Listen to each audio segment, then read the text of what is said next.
আমার ছাদ বাগানে সবাইকে স্বাগত জানাই। আর আজকে আমি এই ফুলের ব্লগ নিয়ে চলে এসেছি। তো একটু বড় ভিডিও করব, তোমরা সবাই দেখো অবশ্যই। ফুল কেনা ভালোবাসে, তাই ফুলগুলো দেখতে থাকো। কোন কোন ফুল নামগুলো কমেন্টে অবশ্যই জানিও। এটা কি ফুল বলো তো বন্ধুরা? দেখো এদেরকে কেমন খালি সেজেছে, দেখলেই মন জড়িয়ে। দেখো কিভাবে সেজেছে।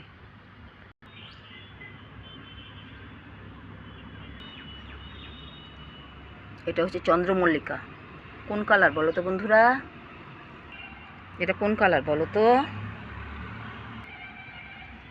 এটা আমার ডালিয়া, দেখো কত বড় হয়েছে সাইজে, খালি দেখে মনে প্রাণ জড়িয়ে যায়।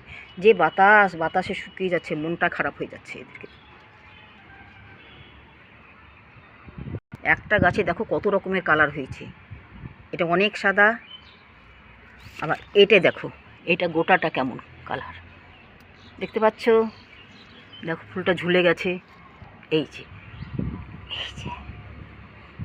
বাতাস খুব। আবার এটার কালার দেখো, আবার এটা চন্দ্রমল্লিকার কালার দেখো। এটা গাঁদা ফুল, গাঁদা ফুল। এটা হলুদ গাঁদা ফুল।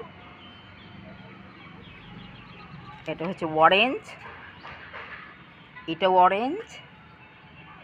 আর এইটা হচ্ছে নয়নতারা কালার, দেখতে পাচ্ছ? আর এটাও চন্দ্রমল্লিকা, দারুণ।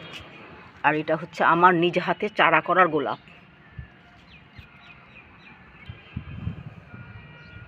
দেখতে পাচ্ছ এক একটা ফুল কত বড় বড় হয়েছে বন্ধুরা। শুধু আমার ছাদ বাগানের কামাল হচ্ছে, যেখানে আমি খালি সবজি পচার জল আর খোল ভিজানোর জল, এ দুটোই তরল খাবার হিসাবে দিই। আর কোনো রাসায়নিক সার ব্যবহার করি না।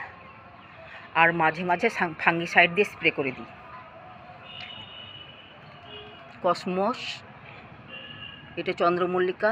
এটা দেখো, এই চন্দ্রমল্লিকাটা অনেক দিন আগে ফুটেছিল, কেমন ডালগুলো কেটে দিয়ে আবার কুড়ি এসেছে নতুন, কিভাবে ফুটেছে। এটাও চন্দ্রমল্লিকা সাদা। এটা হচ্ছে দেশিটা না, চালানিটা এটা। আর এটা হচ্ছে চন্দ্রমল্লিকা দেশিটা, বুঝছো? দেশিটা। এটা চন্দ্রমল্লিকা একটা। আর এখানে অনেক ফুল ছিল, ফুলগুলো কেটে নিয়েছি। আর এই পরের ফুলগুলো আবার বড় হয়ে ফুটছে। তো তোমাদের ব্লগটা কেমন লাগবে অবশ্য কমেন্টে জানিও। ফুলকে না ভালোবাসে, ফুলকে সকলে ভালোবাসে। আর ফুল হচ্ছে জীবনের জীবন।